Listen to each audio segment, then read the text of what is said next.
Fourth grade lesson 4.8 is dividing using partial quotients. And I may have gotten a little ahead of myself on the last lesson and kind of introduced this whole concept already. So it may just be practice from what we were doing before. Let's get into it, make sure there's nothing we're missing on this, make sure we're understanding it fully, and we'll see how this goes. Our essential question is, how can you use partial quotients to divide by one-digit divisors? Let's unlock the problem. At camp, there are 5 players on each lacrosse team. If there are 125 people on lacrosse teams, how many teams are there? So just like we've been doing all along, let's underline the question that we are asked. How many teams are there? Circle the information we are given. We know that there are 5 people on each lacrosse team, and there's 125 people in the whole league on the lacrosse teams. Okay. What operation can we use to find the number of teams? Well, we have a total of 125 people, right? And we're splitting them equally into groups of 5. And we want to know if we keep pulling or repeatedly subtracting 5 out, how many teams will we end up with, right? And so hopefully by now you're starting to realize if we're repeatedly subtracting the same number, it's division, or if we are sharing equally, it is division. So we now know the calculation that needs to be done is 125 divided into 5 parts.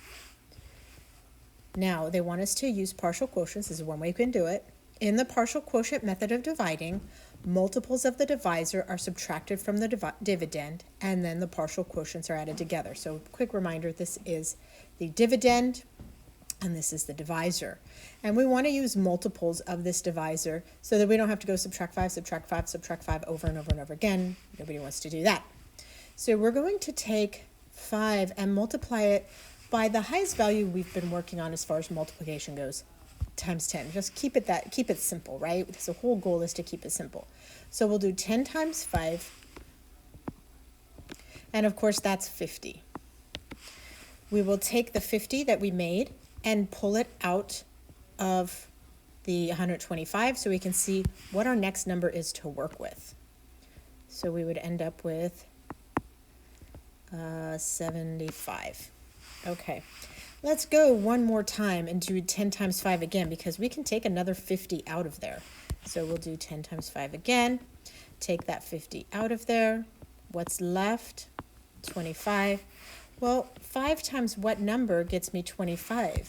5 times 5 does. And that gives me 25 with nothing left.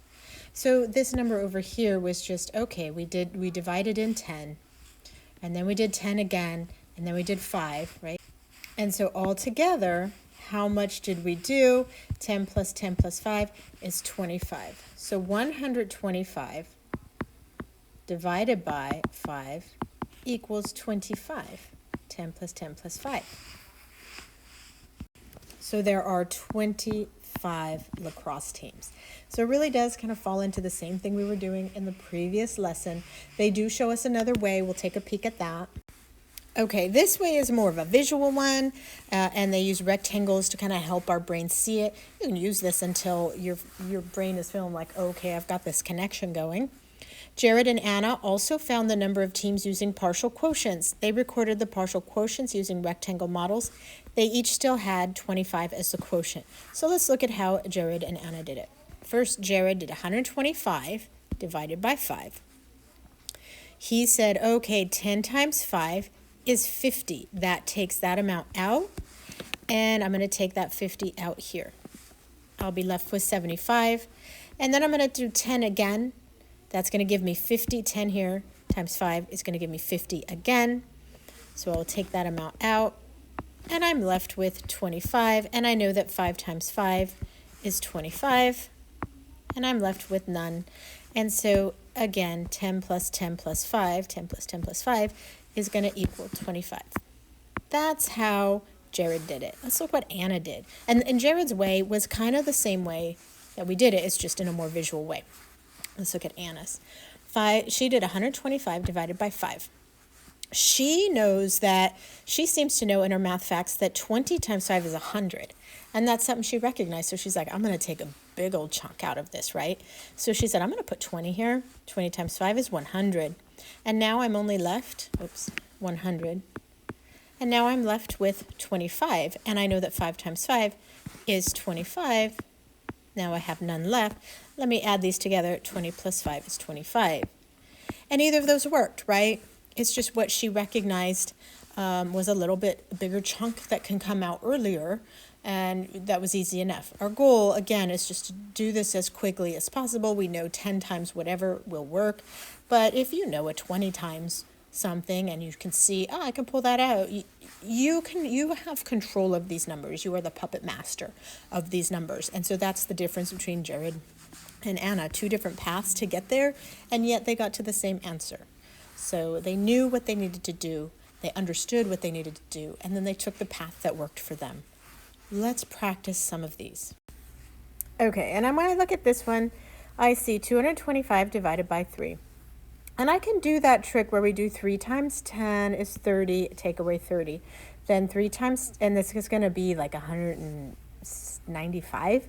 And then 3 times 10, 30. And I'm going to have to do minus 30 a lot. And I'm thinking, man, I just don't feel like doing that. That's a lot. So in my mind, I'm going to think, okay, what number higher than 10 can I easily multiply 3 by in my head, and it's still under 225? And so the first number that popped into my head was maybe like 50. 50 times 3 isn't really difficult for me because I know I've got that 0 there, and then 3 times 5 is 15. So 15 with the 0 on the end is going to be 150. That allows me to take a big chunk out, and my goal is to take out chunks, but in an easy way. 5 minus 0 is 5. I need to borrow here. 12 minus 5 is 7, and 1 minus 1 is 0. So now I just need to get to 75. Well, okay, now I don't mind doing 30 minus that. I wonder if I could do 20 times 3, because that's 60, and that's still less than the 75, right? 0 here, 3 times 2 is 6. Let's find out what we're left with after that. Oh, okay, 15. Well, I know that 3 times 5 is 15, and now I'm left with none. How much did I use altogether? I add these together. 50 plus 20 is 70, plus 5 is 75. So 225 divided by 3, 225 divided by 3 equals 75. Okay, we'll practice one more. This one says use the model to see it. So maybe that model makes a lot of sense for you. Let's go ahead and do it that way. Maybe it doesn't, but let's do it that way just because they said to anyways. We'll do it both ways. This is going to be my 428 total, 428 divided by 4 into 4 equal pieces. I'm going to do it this way also for those of you who prefer it that way.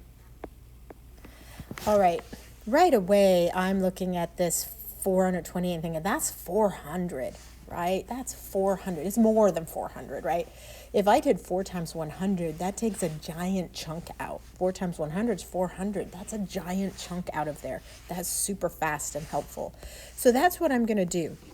I'm going to say, I'm going to multiply 4 times 100, and I will end up with 400, and all that leaves me left with is 28. Over here, it would be 4 times 100. That gives me 400, and all I'm left with is 28, and that's so nice, because I know that 4 times 7 is 28. 4 times 7 is 28.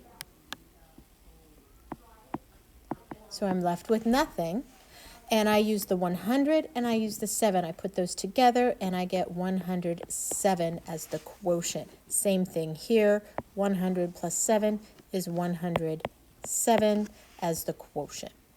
So there it is in this form, there it is in that form. If you didn't notice the 4 times 100 is 400 and instead you did a few more steps to get there, you're still going to get there, you're fine. You'll get the answer. It might take you a little longer, and that's okay, right? We just need to know, having control of our multiplication facts really does help us. Being familiar with these numbers really does help us, and that just takes time.